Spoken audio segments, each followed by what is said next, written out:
Nalgonda municipal corporation ఎన్నికల ప్రచారంలో భాగంగా ఈరోజు నల్గొండ పట్టణానికి పెద్దలు చీకోటి ప్రవీణ్ గారు రావడం జరిగింది. మరి వారికి యావత్ తెలంగాణ మరి ముఖ్యంగా మా నల్గొండ జిల్లాలో చాలా క్రేజ్ ఉన్నది.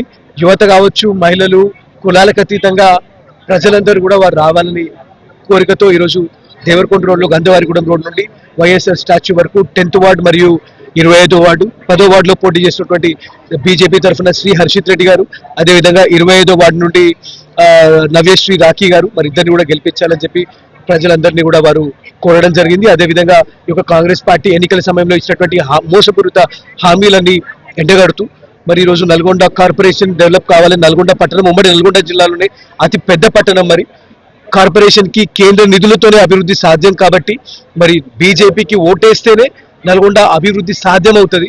ఈ కాంగ్రెస్ పార్టీ గతంలో అనేక హామీలు ఇచ్చి మోసం చేసింది. ఆర్ఎన్బి మినిస్టర్ గా ఉన్నటువంటి మంత్రి గారు రోడ్లు కాదు, ఈరోజు వార్డులలో చూస్తే అండర్ గ్రౌండ్ డ్రైనేజ్ సిస్టమ్ లేదు, బేసిక్ హైజీన్ కూడా లేదు.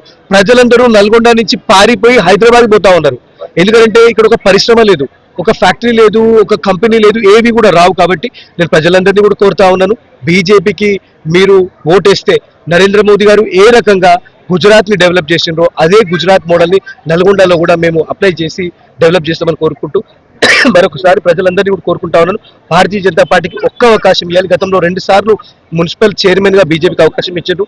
ఆ రోజు మచ్చలేనటువంటి పరిపాలన బీజేపీ అందించింది. ఈరోజు కాంగ్రెస్ పార్టీ కమిషన్ల కోసము, కాంట్రాక్ట్ల కోసం కకృతిపడుతుంది తప్ప నల్గొండ ప్రజల పట్ల కానివ్వండి, నల్గొండ పట్టణ అభివృద్ధి పట్ల ఎటువంటి ధ్యాస వాళ్ళకి లేదు. కాబట్టి మరొకసారి ప్రజలందరినీ కూడా నేను కోరుకుంటా ఉన్నాను, ప్రతి డివిజన్లో 45 డివిజన్లో కూడా మరి మోదీ గారి మీ యొక్క డివిజన్ అభ్యర్థిగా భావించి మీరందరూ కూడా భారతీయ జనతా పార్టీని ఆశీర్వదించాల్సిందిగా కోరుతా ఉన్నాము. మీరు ఓట్లేయండి, మమ్మల్ని నిలబెట్టండి, మిమ్మల్ని 100% మోసం చేయకుండా సేవ చేసేటటువంటి పూర్తి బాధ్యత బీజేపీ తీసుకుంటుంది.